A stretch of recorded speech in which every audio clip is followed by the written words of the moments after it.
বিলাসীপুৰৰ Krishnanagar bright care একাডেমীৰ 10ম শ্ৰেণীৰ এজন ছাত্ৰৰ সফলতা।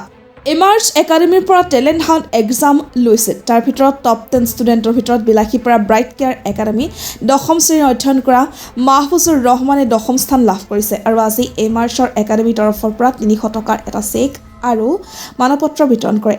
বঁটা বিতৰণী অনুষ্ঠানত উপস্থিত থাকে ব্ৰাইট কেয়াৰ একাডেমীৰ অধ্যক্ষ মেহবুব আলম, অভিভাৱক ছাইদুল ইছলাম আৰু এমাৰ্চ একাডেমীৰ বিষয়ববীয়া উপস্থিত থাকে।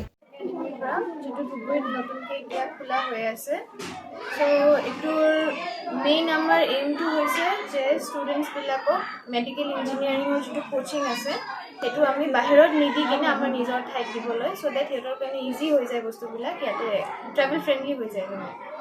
আজি এই ছাত্ৰজনক যে আপোনালোকে কি দিলে, চাৰ্টিফিকেট দিলে আৰু কিবা চেক, এইটো কিহৰ কাৰণে দিলে এইখিনি গোটেইখিনি কওক। আমি একচুৱেলি এটা এক্সাম লৈছিলোঁ, এটা এক্সাম এমাৰ্চ টেলেণ্ট হাণ্ট বুলি, য'ত আমাৰ টপ 10 ষ্টুডেণ্ট চিলেকশ্যন হয়, যিটোৰ কাৰণে ইয়াতে ষ্টুডেণ্টজনে 10th পজিশ্যন পাইছে, যিটো আমি দিবলৈ আহিছিলোঁ আৰু পাইছোঁ। আপোনালোকৰ যিটো টেনেণ্ট এক্সাম হৈছিল তাৰ ভিতৰত এই ল'ৰাটোৰ নাম কি কৈছে? মহম্মদুল হাছান, মহম্মদুৰ ৰহমানে 10 নম্বৰ পাইছে। সেই হিচাপত এইটো কোনখন বিদ্যালয়ৰ পৰা দিছিল? নহয় এই ষ্টুডেণ্টজন কোন স্কুলৰ পৰা গৈছিলে? তেখেতে টপ 10ৰ 10 নম্বৰ স্থান পাইছে। সেই উপলক্ষে আপোনালোকে কিমান টকাৰ চেকটো? আমি 300 চেক দিছোঁ, লগত কেছো আছে আৰু প্লাছ চাৰ্টিফিকেট দিয়া আছে। আৰু ভৱিষ্যতত এনেকুৱা প্ৰতিভামূলক কিবা অনুষ্ঠান বা শিক্ষা অলৰেডি আমাৰ ষ্টাৰ্ট হৈ আছে।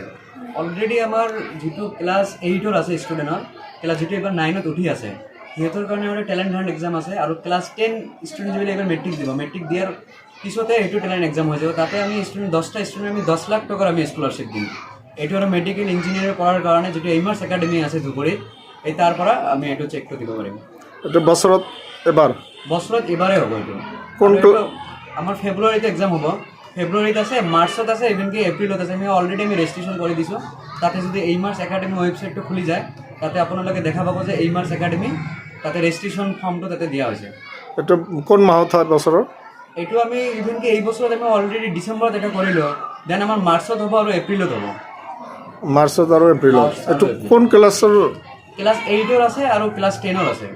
বাকী তলৰখিনি নাই? বাকী আমাৰ যিটো আপোনাৰ ড্ৰপাৰ বেচ থাকিব ছায়েন্সৰ, যিটো হাই ছেকেণ্ডেৰী এক্সাম দিব, এক্সাম দিয়াৰ লগে লগে সিহঁতৰো আমাৰ যিটো টেলেণ্ট হাণ্ট এক্সাম আছে সেইটো ষ্টাৰ্ট হৈ যাব। এই টেলেণ্টখিনি যিখিনি আপোনালোকে বাছনি বা নিৰ্বাচন কৰিব, ইয়াৰ কাৰণে কি আপোনালোকে 10 লাখ স্কলাৰশ্বিপ 10টা ষ্টুডেণ্টক আমি টোটালি আমি এইটো ফ্ৰী দি দিওঁ। এইটো প্ৰত্যেক বছৰে দিয়া হয় আৰু ইভিনকে এই বছৰত আমি আৰু ভালকৈ এইটো ষ্টাৰ্ট কৰি আছোঁ। আপোনাৰ ইনষ্টিটিউশ্যনখন কি ক'ত? ধুবুৰীত? এইটো হ'ল ধুবুৰী নয়া মছজিদত, ডিএম কলেজৰ লগতে। আপুনি সেই ইনষ্টিটিউশ্যনৰ কি? আমি তাতে মানে কো ফাউণ্ডাৰ হিচাপে, মেনেজমেণ্ট হিচাপে ক'ব পাৰে। আৰু আছে আমাৰ, সিহঁতে অহা নাই, আৰু ছাৰ আমাৰ ৰেকিব ছাৰ, আৰু ছাৰ মেক্সিমাম ষ্টুডেণ্ট দেখা যায় মেম ফাউণ্ডাৰ মেম্বাৰ ছাৰ। চব মেক্সিমাম স্কুলত কলেজত কিন্তু কথা কৈ থাকে যে আমি এনেকৈ কৰিম, বা আমাৰ তাতে আৰু এটা অফাৰ আছে। চাওক, ষ্টুডেণ্ট আমাৰ তাতে 15 দিনৰ এটা ডেমো ক্লাছ হ'ব।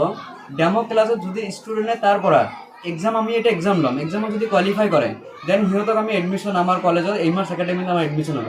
ইভেন কি ডেমো ক্লাছৰ পিছত যদি ষ্টুডেণ্টে কৈ থাকে যে ছাৰ আপোনাৰ টিচাৰবিলাকৰ মোৰ ক্লাছ ভাল লগা নাই, ইভেন কি মোৰ তাতে অলপ প্ৰব্লেম হৈ আছে, কিন্তু কিছুমান কলেজত দেখা যায় যে সিহঁতে কিন্তু সেইটো যিটো এডমিশ্যন লয়, এডমিশ্যন ফিজটো কিন্তু তাতে ৰিটাৰ্ণ নকৰে। আমাৰ এইটো পলিচি ৰাখিছোঁ যে আমি ষ্টুডেণ্ট যদি তাতে পঢ়ি যদি ভাল লাগে দেন এডমিশ্যন ল'ব, যদি ইভেন সিহঁতৰ যদি ভাল নালাগে দেন আমি 100% মানি বেক গেৰাণ্টি দি দিম।